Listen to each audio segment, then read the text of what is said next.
Hello and welcome to medialungs.com। और दोस्तों स्वागत है आपका इस FL स्टूडियो वीडियो ट्यूटोरियल में। इस वीडियो में हम बात करेंगे कि क्या होता है कंप्रेशन और कैसे कंप्रेशन को यूज़ करते हैं, कंप्रेसर क्या होता है और कैसे इसे यूज़ करते हैं उसके ऊपर हम बात करेंगे। तो आखिर कंप्रेसर होता क्या है? जैसा कि इसका नाम है कंप्रेसर, तो कंप्रेसर जो है किसी भी वोकल सैंपल की या फिर जो भी म्यूज़िक फाइल है उसकी डायनेमिक रेंज को कम करने के अंदर उसको कंप्रेस करने के काम में आता है। अब यहाँ से आप पूछ सकते हैं कि आखिर वोकल की डायनेमिक रेंज क्या होती है। तो जैसे अगर आप ये सैंपल देखें तो इसमें जैसे ये इसकी वेव फॉर्म है, मतलब जैसे इसके अंदर जो वेरिएशन आते हैं, तो इसमें ये जो 0 डेसिबल जो लाइन है, 0 वॉल्यूम से जब बढ़ती है, जैसे हम बढ़ी फिर और बढ़ी फिर कम हुई फिर बढ़ी, इस तरह से कम ज़्यादा होती है। तो ये जितना ज़्यादा वेरिएशन होता है इसको किसी भी वोकल की या साउंड की डायनेमिक रेंज कहते हैं। तो जितना ज़्यादा वेरिएशन होता है हम उसे कहते हैं उस साउंड की उतनी ही ज़्यादा डायनेमिक रेंज है। तो उसको कम करने के लिए हम जो है कंप्रेसर यूज़ करते हैं और उसके हेल्प से हम जो है ये जो वेरिएशन होते हैं साउंड में उसको कम या ज़्यादा करते हैं। और ज़्यादातर हम उसका यूज़ उसे कम करने के लिए करते हैं।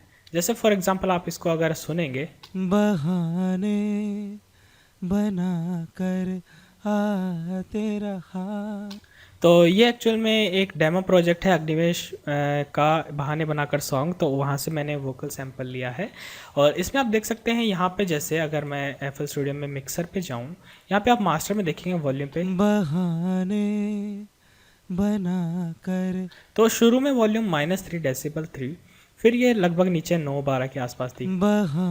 तो शुरू में जब शुरू बोलता है तो -3, बट वो नीचे है। तो वॉल्यूम में क्या है कि यहाँ पे कुछ ज़्यादा वॉल्यूम है, इस वाले पॉइंट पे वॉल्यूम काफ़ी ज़्यादा है और यहाँ पे लगभग इवन है।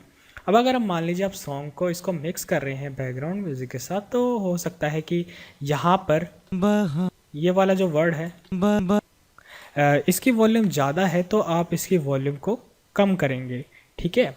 लेकिन यहाँ पे इसकी वॉल्यूम कम हो गई तो आप सोचेंगे कि वॉल्यूम काफ़ी कम है तो मुझे इसे बढ़ाना होगा, लेकिन वॉल्यूम बढ़ाने के कारण यहाँ पे वॉल्यूम ज़्यादा है तो इसको इवन करना पड़ेगा। तो वो कैसे करेंगे? उस सिचुएशन में हम जो है फ्रूटी कंप्रेसर को यूज़ करते हैं। तो इसके लिए आपके पास में काफ़ी प्लगइन है, फॉर एग्जांपल फ्रूटी कंप्रेसर। आप चाहे तो इसे यूज़ कर सकते हैं या इसके अलावा आपके पास दूसरी प्लगइन है वो है फ्रूटी लिमिटर, तो आप इसको भी यूज़ कर सकते हैं। फ्रूटी कंप्रेसर में आप देख नहीं पाएंगे वेवफॉर्म वगैरह, तो इसलिए आप जो है इस फ्रूटी लिमिटर को यूज़ कर सकते हैं। इससे आप यहाँ पे वेवफॉर्म वगैरह देख पाएंगे। तो इसके लिए क्या है, इसमें 2 टैब है, एक तो है लिमिटर, एक है कंप्रेसर। तो यहाँ पे आपके पास 2 टैब है। फर्स्ट है आपके पास लाउडनेस कंट्रोल जो कि यहाँ पे होता है, फिर आपके पास एनवलप कंट्रोल है और फिर नॉइस गेटिंग है। इस वीडियो में हम जो है इस लाउडनेस वाले पार्ट और इस एनवलप वाले पार्ट पे थोड़ा सा फोकस करेंगे, नॉइस गेट के ऊपर बात नहीं करेंगे। तो अब बात करते हैं कंप्रेसर का। तो किसी भी कंप्रेसर में जो मेन कंट्रोल होते हैं वो एक होता है थ्रेशोल्ड लेवल का और एक होता है रेशियो का, और इसके अलावा हमारे पास में गेन और ये होते हैं। जैसे फॉर एग्जांपल ये आपको हर प्लगइन में मिल जाएंगे, थ्रेशोल्ड लेवल, आपको रेशियो मिल जाएगा, इसके अलावा आपको गेन मिल जाएगा। उसके अलावा जो आपके 2 पार्ट होते हैं जैसे अटैक टाइम, रिलीज टाइम, और इसके आपका जो कंप्रेशन टाइप है ये आपका मीडियम, इंटेंस, सॉफ्ट किसी भी तरह का हो सकता है। तो ये आपके बेसिक कंट्रोल्स हैं और ये आपको हर कंप्रेशन प्लगइन में मिल जाएंगे। जैसे आपका थ्रेशोल्ड हो गया और आपका ये अटैक टाइम, रिलीज टाइम, और आपकी ये सॉफ्ट होगा कि हार्ड, वो आप इस नी और इस रेशियो की हेल्प से डिसाइड कर सकते हैं। तो अभी उसके बारे में हम बात करेंगे। तो आखिर इसे यूज़ कैसे करते हैं उसके पर हम बात करते हैं। सबसे पहले आपको एक लाइन देखनी पड़ेगी, जैसे इसकी जो वॉल्यूम है वो कम ज़्यादा होती जा रही है। जैसे इसको मैं छोटा करता हूँ और हम इसको साइड बाय साइड रखेंगे, इसको हम कंप्रेसर को ऑफ करेंगे, ये हमारा फ्रूटी लिमिटर है और ये इसको मैं साइड में रखता हूँ, दोनों को अरेंज करते हैं। ओके, तो आप जैसे देख सकते हैं यहाँ पे वॉल्यूम है बहाने, और इसको पॉज करने के लिए आप क्लिक करेंगे, ये पॉज हो जाएगा, दोबारा क्लिक करेंगे तो चलने लगेगा। अब यहाँ पे देख सकते हैं वॉल्यूम इस तरह से है, कम ज़्यादा है। सबसे पहले आपको थ्रेशोल्ड से वो लाइन डिसाइड करनी पड़ती है कि वहाँ पर आपका कंप्रेशन अप्लाई हो। जैसे फॉर एग्जांपल अगर मैं लाइन यहाँ पे सेट करता हूँ तो इस वॉल्यूम लेवल से ऊपर जो कंप्रेशन है वो अप्लाई होगा, यानी इससे ऊपर वाली जो वॉल्यूम है उसको हम एडजस्ट करेंगे।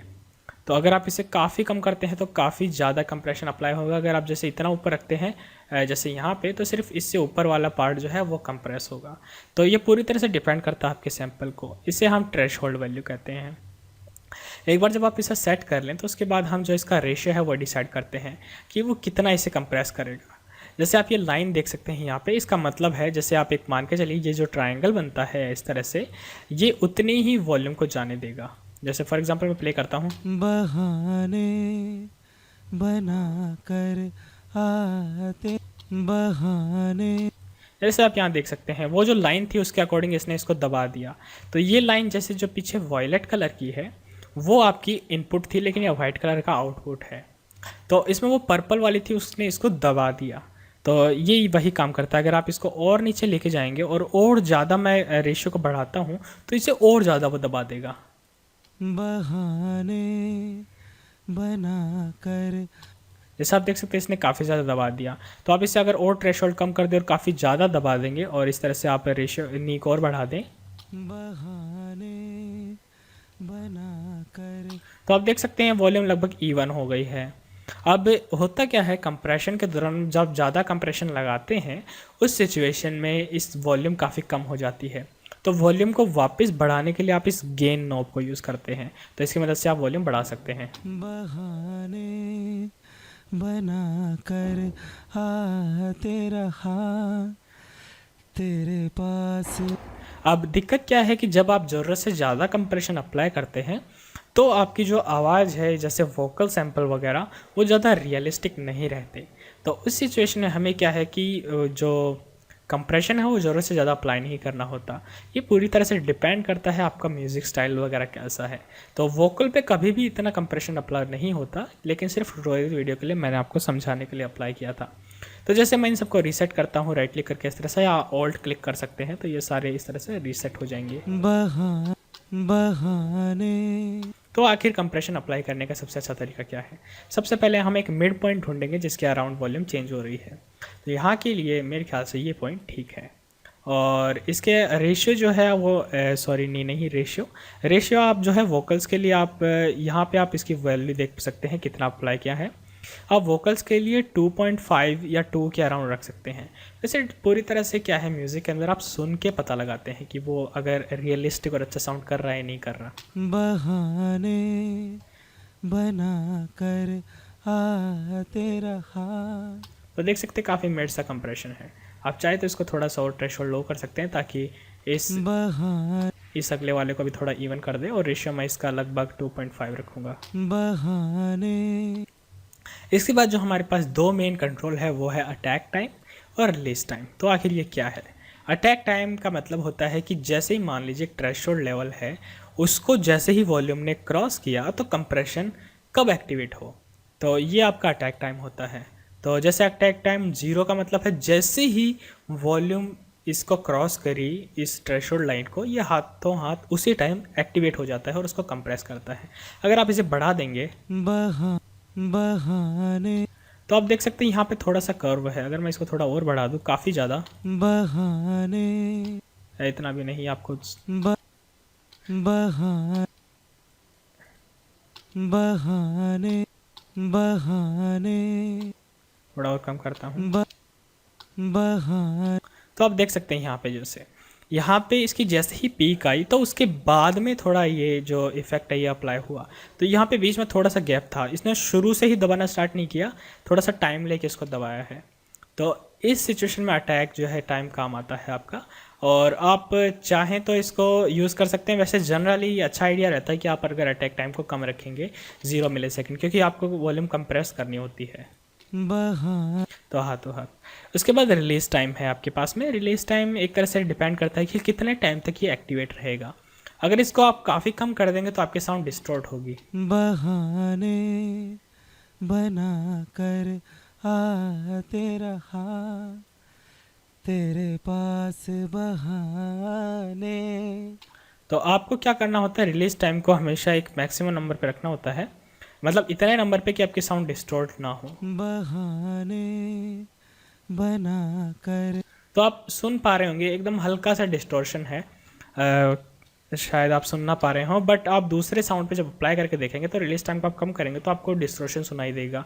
इवन ये जो वाइट कलर का पूरा भरा हुआ है, बहाने बना कर, ये जो वाइट कलर है इसका मतलब है यहाँ पे डिस्टॉर्शन है। तो आपको अटैक टाइम लगभग इतना रखना होता है कि वो डिस्टॉर्शन आपके ना आए। और जनरली ये जो आपकी डिफ़ॉल्ट वैल्यू है काफ़ी अच्छी काम करती है। बहाने और एक तरह से ये लाइन रिप्रेजेंट करती है उस ऑटोमेशन को, कितनी आपकी वॉल्यूम कम है। तो यहाँ पे जैसे वॉल्यूम इसने कम करी, फिर बढ़ाई, फिर कम करी, बढ़ाई, कम करी, बढ़ाई, तो लगभग ये इस तरह से काम करता है। बहाने। इसके बाद आपके पास सस्टेन अमाउंट होता है, तो ये एक तरह से लुक अहेड होता है इन दोनों अमाउंट को आगे पीछे करने के लिए, बट हम इसके ऊपर इतनी बात नहीं करेंगे। उसके अलावा आप जो है ये जो आप ग्राफ देख सकते हैं, इसको आप ज़्यादा अच्छे से एडिट करना चाहे तो आपके लिए आपके पास ये ऑप्शन है, इसको और स्मूथ करना हो, बहाने बना कर इस तरह से और स्मूथ करना हो, या फिर इसको कम कर सकते हैं। बहाने। तो आप देख सकते हैं ये जब कर्व अमाउंट ज़्यादा था तो ये इस तरह से था ग्राफ, और जबकि इसको मैंने कम कर दिया तो इस तरह से हो गया। तो इस ग्राफ को कितना सिंप्लीफाई वगैरह करना है वो आप यहाँ से कर सकते हैं। और आप अगर एक सिचुएशन मान के चलें, जैसे मान लीजिए मैं थ्रेशोल्ड को इतना रखता हूँ और फिर मैं इस रेशियो को अनलिमिटेड कर दूँ, ठीक है, एक तरह से इन्फिनिटी अमाउंट, तो उस सिचुएशन को हम लिमिटिंग कहते हैं। तो ये जो लिमिटर वाला ऑप्शन है, इसमें होता क्या है, आप सीलिंग जैसे सेट करते हैं और उससे ऊपर के साउंड एक तरह से पूरी तरह से दब जाती है। बहाने बना कर तेरा हाथ। तो एक तरह से ये इसी तरह से काम करता है। मान लीजिए आपने जो थ्रेशोल्ड है वो यहाँ पे सेट किया और फिर रेशियो को अनलिमिटेड कर दिया, या एक तरह से इन्फिनिटी कर दिया, तो ये आपका लिमिटर होता है। लिमिटर एक तरह से इन्फिनिट रेशियो वाला कंप्रेसर होता है। तो कंप्रेसर और लिमिटर में यही फ़र्क होता है। अब बात करते हैं इनको आखिर यूज़ कहाँ करते हैं। तो जैसे मान लीजिए, जैसा आपको बताया कि कई किक सैंपल होते हैं जो एकदम से बूस्ट करके और काफ़ी लो हो जाते हैं, तो काफ़ी क्लिकी टाइप से होते हैं। तो आपको जब वो पंच ख़त्म करना होता है या वेरिएशन कम करना होता है, तो उस सिचुएशन हम कंप्रेसर को यूज़ करते हैं। इसके अलावा जब हम मास्टरिंग करते हैं तो हम जो है चाहते हैं कि वॉल्यूम जो है मैक्सिमम वॉल्यूम तक रहे, तो इसलिए जो इसको इस तरह से हम वेरिएशन कम कर देते हैं और ओवरऑल जो वॉल्यूम है उसको बढ़ा देते हैं। फॉर एग्जांपल जैसे यहाँ पे ये जो साउंड है, बहाने। अभी इसकी वॉल्यूम ज़्यादा नहीं है, लेकिन अगर मैं कंप्रेसर इसको यहाँ सेट करता हूँ, ठीक है, और इसका थोड़ी कंप्रेस कर देता हूँ और इसकी वॉल्यूम बढ़ा देता हूँ, अब बहाने बना कर, और इसके अलावा इसको अगर मैं कम भी कर दूँ, बहाने बना कर, तो आप यहाँ पे लिमिटर में देख भी सकते हैं, जैसे कंप्रेसर के बिना जो इसकी मैक्सिमम वॉल्यूम थी वो इस -3 तक जा रही थी, लेकिन कंप्रेसर को ऑन करने के बाद में बहाने, जैसे अगर मैं इसको और कम कर दूं, बहाने बना कर तेरा हाथ। तो आप सुन सकते हैं पहले भी -3 थी बहाने और अब भी -3 है, बहाने, लेकिन ये सेकेंड टाइम में जो आपकी आवाज़ है वो पहले से ज़्यादा है, आपको ज़्यादा फुलर साउंड जो है वो सुनाई देती है। तो कंप्रेशन का हम इसीलिए यूज़ करते हैं, एक तरह से ओवरऑल वॉल्यूम बढ़ाने के लिए। इसके अलावा आप जो है इसका ओवर यूज़ ना करें, क्योंकि हम क्या करते हैं, हम चाहते हैं मैक्सिमम हो जाए तो हम ज़रूरत से ज़्यादा कंप्रेस कर देते हैं। उस सिचुएशन में साउंड जो है पंचनेस उसकी ख़त्म हो जाती है और वो जो है थोड़ा मडी साउंड आता है। तो आपको ये तभी मतलब इसका ठीक ठाक यूज़ करें, इसका मतलब आप मैं इस तरह से शब्दों में नहीं बता सकता। तो यही था कंप्रेशन। अगर आपको स्टिल कोई डाउट या प्रॉब्लम है तो आप मुझे नीचे कमेंट सेक्शन में पूछ सकते हैं, और अगर कोई सुझाव या सजेशन है तो वो आप भी दे सकते हैं। तो इस वीडियो के अंदर फिलहाल इतना ही, मैं आपसे मिलता हूँ अगले वीडियो में। तो मैं आशा करता हूँ ये चीज़ आपको समझ में आई होंगी। इसी तरह के और वीडियोस के लिए आप मेरे चैनल को सब्सक्राइब करना ना भूलें, और एडवांस ट्यूटोरियल्स के लिए और ज़्यादा जानकारी के लिए आप मेरी वेबसाइट यानी medialens.com पर भी जा सकते हैं। तो इसी के साथ मैं आपसे मिलता हूँ मेरी अगले वीडियो में। So thank you for watching this video. I am Devendra Singh and I will see you next time. Thank you.